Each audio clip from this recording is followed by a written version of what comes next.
Hi, everyone of the sign of Aries. So, I'm going to do your run through for the month of May.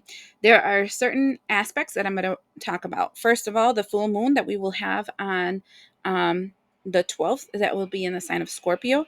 It actually has Mercury in Taurus, which creates very strong, abrupt conversations, but it does a square in Pluto and Aquarius, which might make you a little bit. Extra confrontational is what I can tell you about that. We also have the new moon on the 26th, and it will be in the sign of Gemini. This one has the Mercury in Gemini, again, very talkative. We also have a sextile in Neptune and Aries. So Neptune is in your sign, making you very direct and very strong, very intuitive, very in your, I want to say, in your higher self, very connected to your higher self. So there's a lot of very good messages that can come to you during that new moon. And then finally, we're going to talk about how this Pluto retrograde that's going to be happening from the 4th of May all the way to the 30th, I mean the 12th of October, will be affecting you. All right. So I think those are really important aspects that you have to look up forward to the year. So that's why I'm going to be talking about them. So starting off, I want to see how the retrograde is going to affect you. And that's going to be that. We're going to see, I don't want those for that. Then let's see about the full moon. Hmm. And let's see about the new moon. You have two major arcanas for those, too. In the bottom of this deck, we have the 10 of Wands. So it is going to be a year, a month.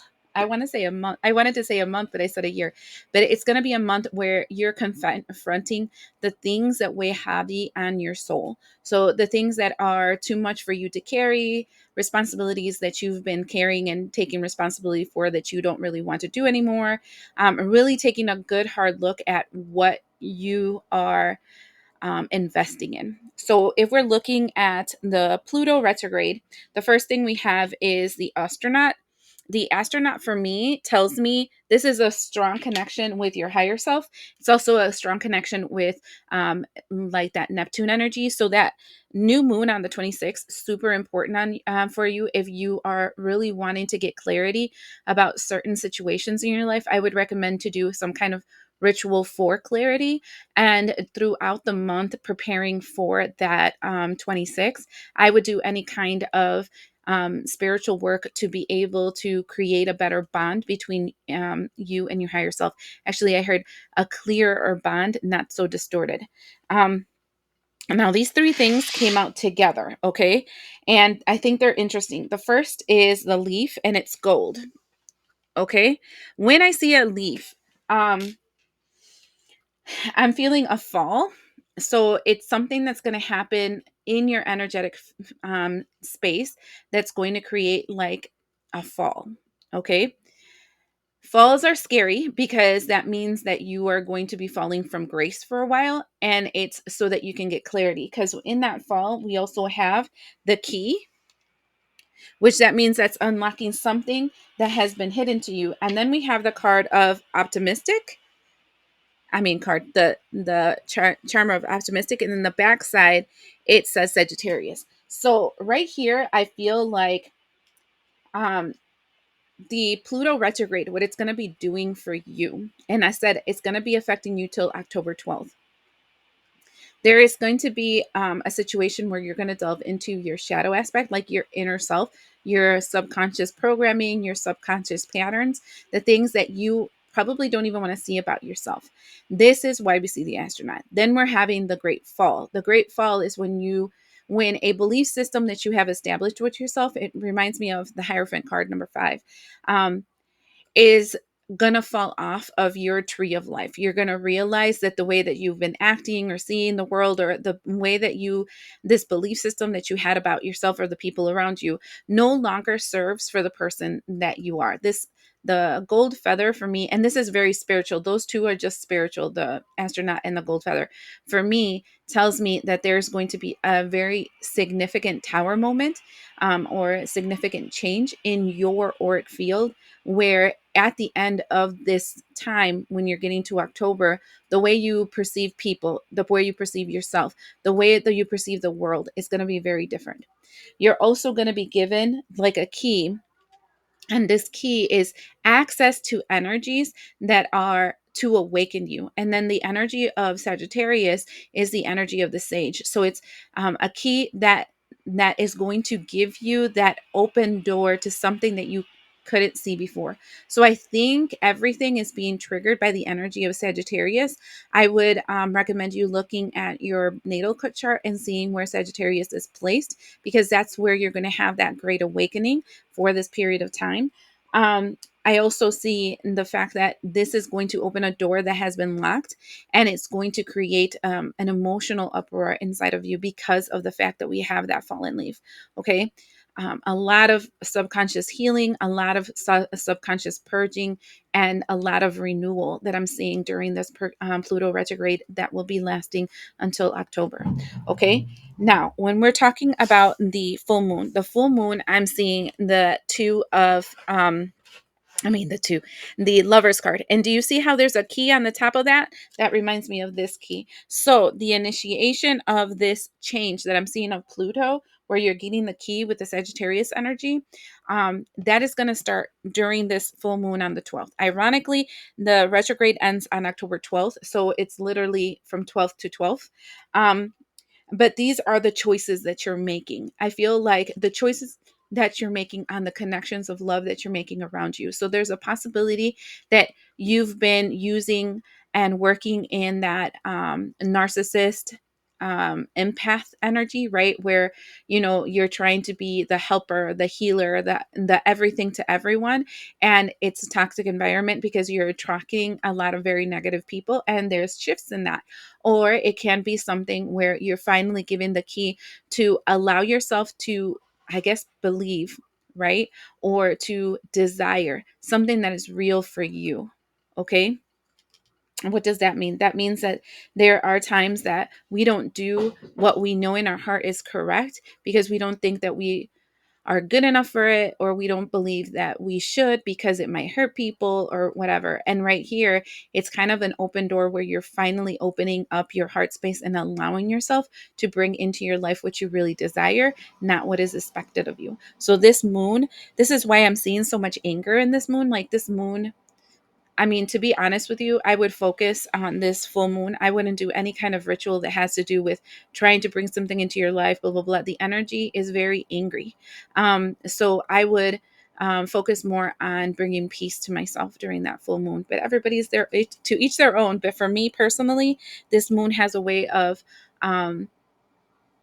provoking a lot of darker energies to come forth. So if you use it, keep that in mind. Okay. Um, And then we have the new moon, and that one I do feel like it's very positive and uplifting for you, because what we're seeing is that and the astronaut. So the astronaut will be expanded starting the 26th. This is you going into yourself. This is Neptune and Aries. This is so crazy because it reminds me of the astronaut, but it also reminds me of your subconscious self going deep within, really going into your ugly and kind of weeding things out. And this energy is Neptune and Aries, which is your sign and all about your subconscious, the things that you have inside of yourself that you haven't been able to access. And it's a lot of communication in that aspect. This day, I would do some kind of ritual that has to do with connecting to my ancestors, to my higher self, to the God that I believe in. Because it is going to give you the opportunity to awaken something that has been lost, is what they're telling me. Okay. So now that being said, I want to no, they told me no to those. I'm going to use these. I'm going to be going through the 4 weeks of May so that you can get more information. So week number 1, just 3 cards for each, please.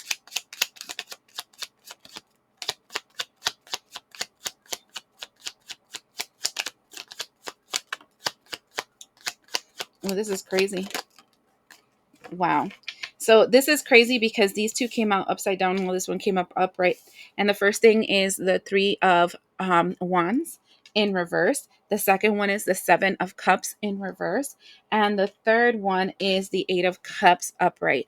That literally is telling me that week number one, there is something that has been, I want to say, confusing you, or you've been unsure about, or you've been like tug of war about internally in your mind and your spirit and your soul for a long time. Okay. And the Three of Wands is like, I'm not giving this thing any more power. I'm not going to give it any more opportunities. I'm not going to work towards it anymore. I am no longer confused about the reality of the situation, and it's time for me to walk away from it. So I am seeing you actively getting clear about certain situations that you do not want to work with, or you do not want to, I want to say, ascribe to anymore, and you're going to start walking away from something. And I'm seeing that the first week, which I feel like it's in preparation for this new moon energy where I'm seeing anger coming through. So second week,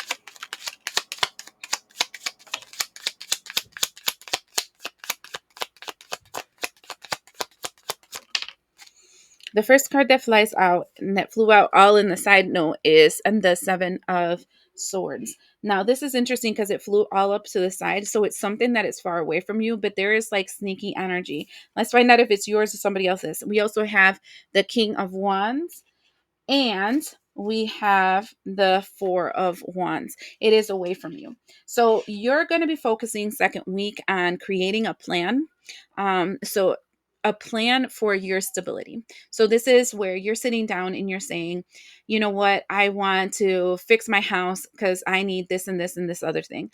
I'm going to see where I can pick up some overtime, or I can do this other extra thing so that I can establish more foundations for myself. I'm going to, I don't know, chime into my energy workout time, chime into my energy, like not workout time, but maybe time to meditate, time to connect to my spirit guides, what I already told you you should be doing.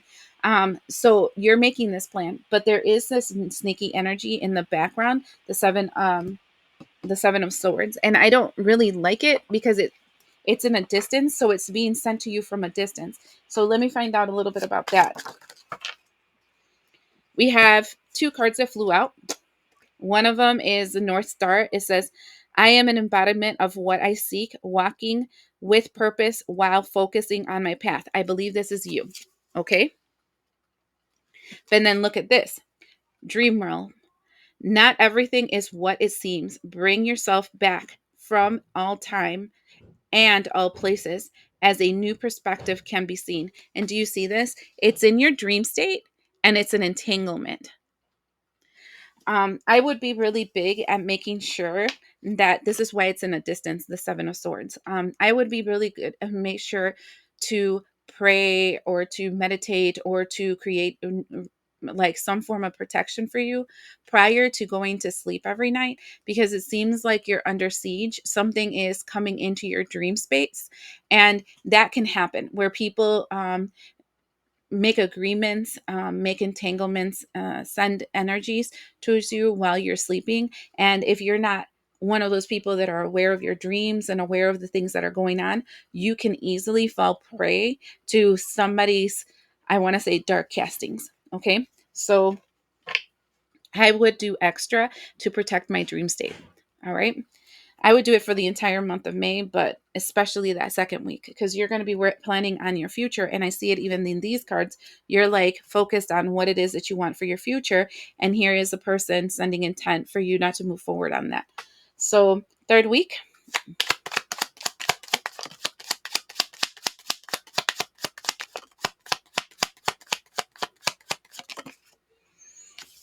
we have the High Priestess, followed by the Five of Pentacles and the Eight of Wands. This is very interesting, and this is, I can tell you, second week is super important. Second week, and this is when the full moon is, okay? But the second week, somebody's using that moon to negatively send malicious intent towards you. And um, they can use the moon, like say, by doing real rituals or just by having so much envy, hate, greed, whatever of you, and thinking of you prior to going to sleep. And in their dream state, they go and they attack you. People don't have to be completely conscious of what they're doing, but they can still do it. And that's why they tell you to be present and to be aware of what you're doing, because the reality is it's so easy to do something bad because you don't have the connection to your physical self to be able to control those actions. So what I'm seeing here is the energy of the negative influence that I saw in week number 2 coming to haunt you on week number 3. High priestess, somebody spending time, energy, effort to then send you the energy of lack. 5 of Pentacles is the energy of lack. So that doors close for you, so that money doesn't flow how it should, so that you feel alone and abandoned. And then this creates in your physical world the 8 of Wands, where so much is going on in the same time, you feel overwhelmed. So I need you guys to be very, very, very good this month of May at blocking whatever this is and continuously doing that. Spirituality is more deflection than it is attack, right? The more you deflect and the more you have energies that you can return back to sender, and work on yourself and making your aura strong and moving forward on stuff, the stronger you become at avoiding these types of people. It might bring a little bit of a hiccup here and there. You might break yourself with something might fall out of your hands or whatever, but it won't be as severe as this person would like it to be. And that's not a you problem, okay? Now let's see number 4, week number 4.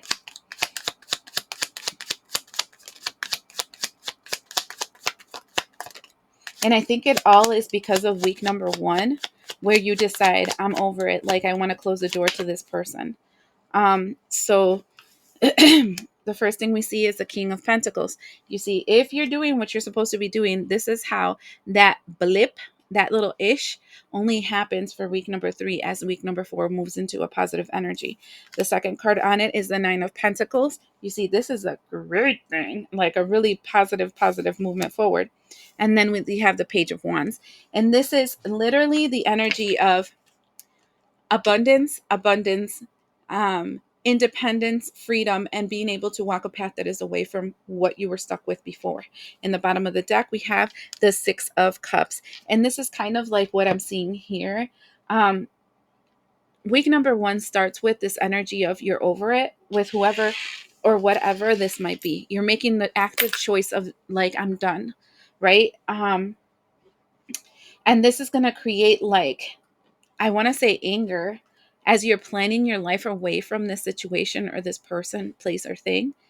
And this person will retaliate. And then I just see you kind of getting yourself back on track. And I said what I said, which is amazing, since we do have in on the 30th of May an energy that will help you move forward in whatever it is that you're planning to do for the future.